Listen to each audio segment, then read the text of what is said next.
Hey everybody, it's Jason from the Texas Gun Vault, and today I'm coming to you with a video that is long overdue for me to make. This is actually a remake of one of my videos that I made a very long time ago when my channel was very young and I did it on my cell phone.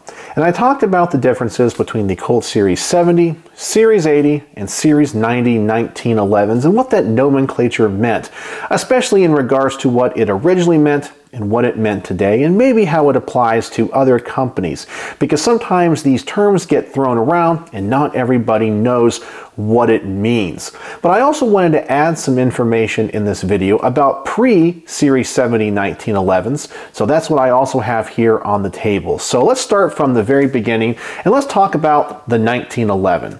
Now, many times when people talk about a 1911, they don't know what they're talking about. And I don't mean that in a bad way, because it's kind of a term that we throw around for all guns that are kind of in this family. However, a 1911 is actually a very specific type of 1911. It's the original. It's what John Browning designed. Many pistols today that we call 1911s are actually 1911 A1s, but this is a 1911. So this particular model is the Tier 3 100-year anniversary model that Colt came out with about 12 years ago as I'm filming this video, and it's supposed to be a pretty faithful reproduction of the originals. And a couple of features about this you'll notice is that we do not have any scalloping around the trigger up here that we normally see on modern 1911s. We have a medium distant trigger. Many times we'll see them longer and shorter in later models, but this was kind of a medium distance for a length of pull. You'll notice that the tang is extremely short. A problem with this is many soldiers in the field got hammer bite. The original grips were like this. They were a double diamond design that were on walnut and were usually hand checkered, and those took some time to create. The finish on this pistol is black oxide. The very early ones were blued, but the Army later went to black oxide.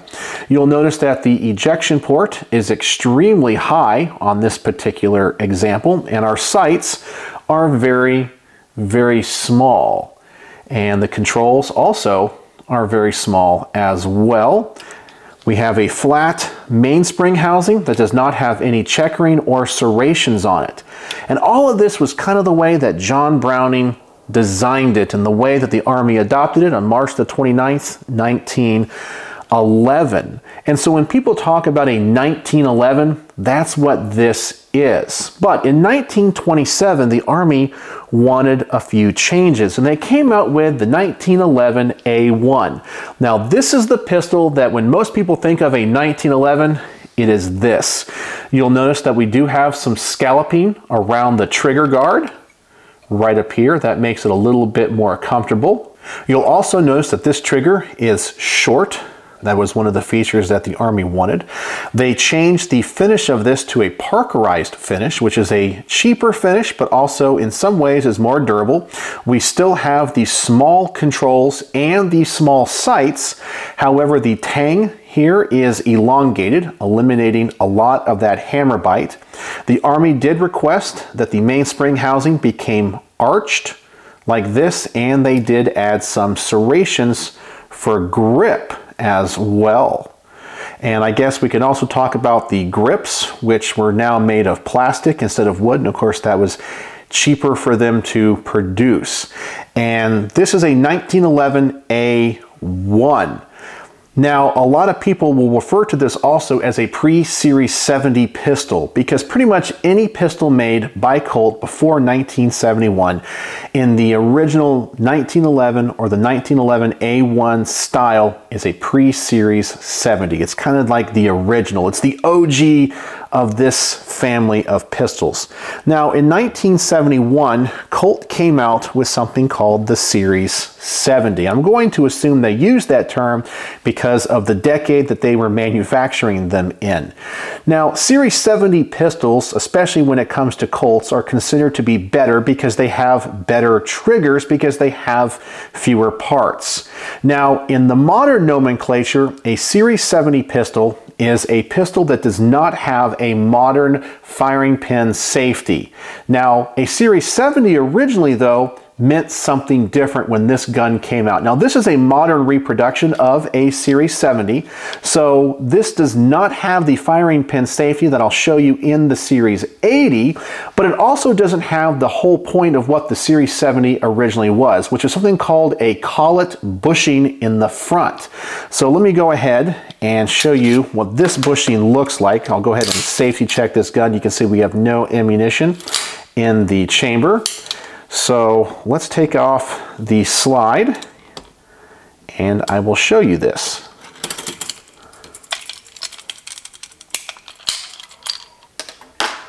I can then take out the bushing.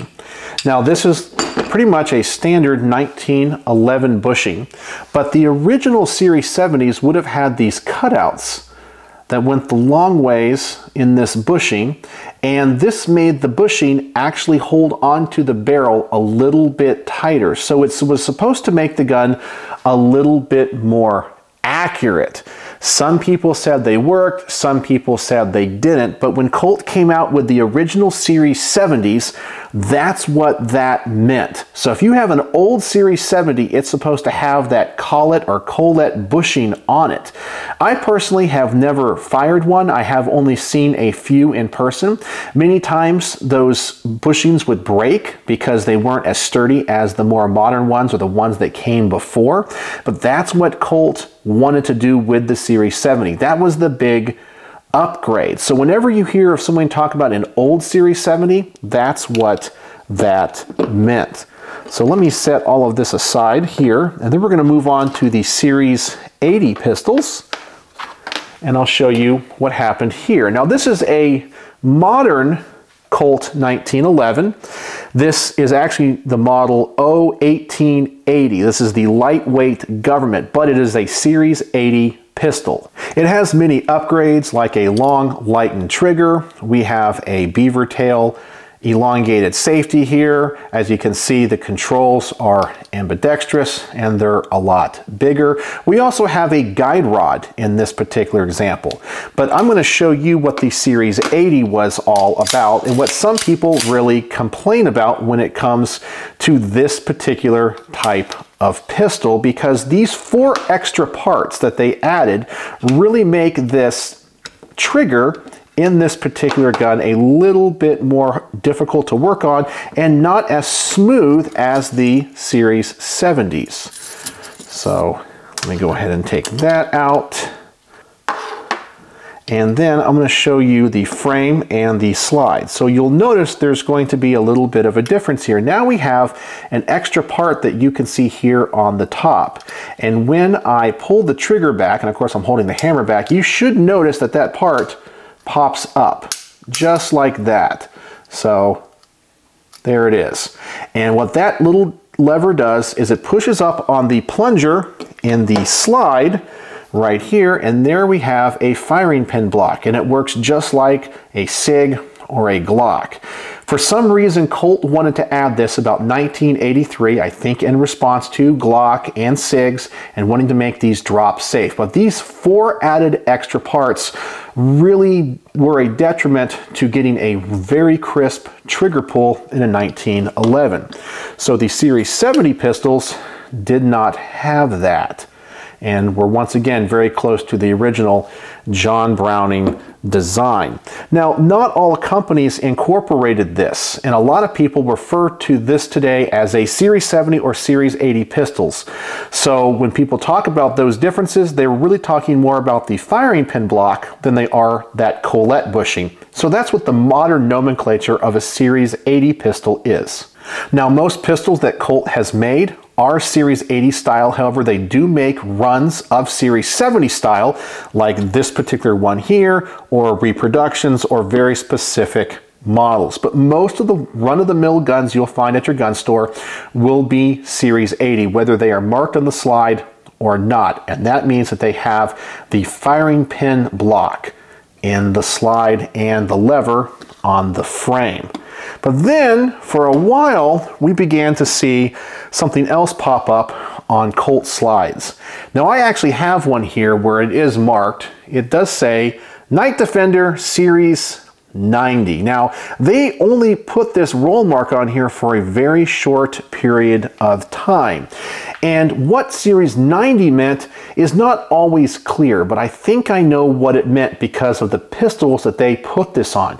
They only put this on subcompact pistols that used a captive recoil spring and guide rod.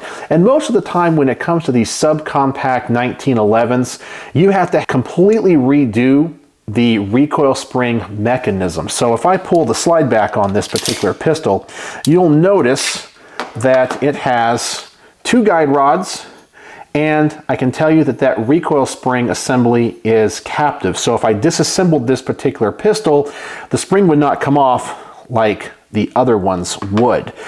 Internally, these have a Series 80 trigger firing pin block, but it just has that captive recoil spring.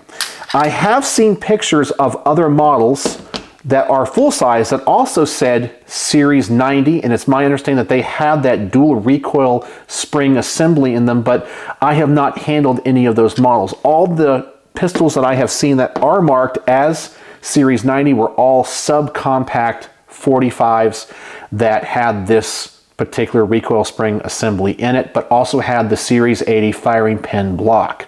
So that is my understanding of what this means. Now, when it comes to other companies, not everybody adopted that firing pin block, and sometimes you'll hear people talk about Series 70 style pistols and Series 80 style pistols, and that's what it means. So in the original idea of the Series 70, you had a collet bushing to make the gun more accurate.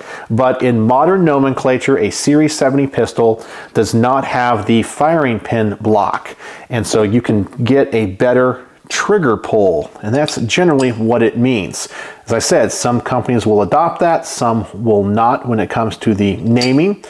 And the Series 80 pistols have the firing pin block. Some people like it, some people don't. Some modern gunsmiths have gotten really good at tuning these triggers, and you really can't tell a difference. But that's it. That's what I know about the different types of 1911s and what it means to be a Series 90, a Series 80, a Series 70, a pre-Series 70, and an original 1911. So I hope this video helps somebody in the future, clears up what all of this means.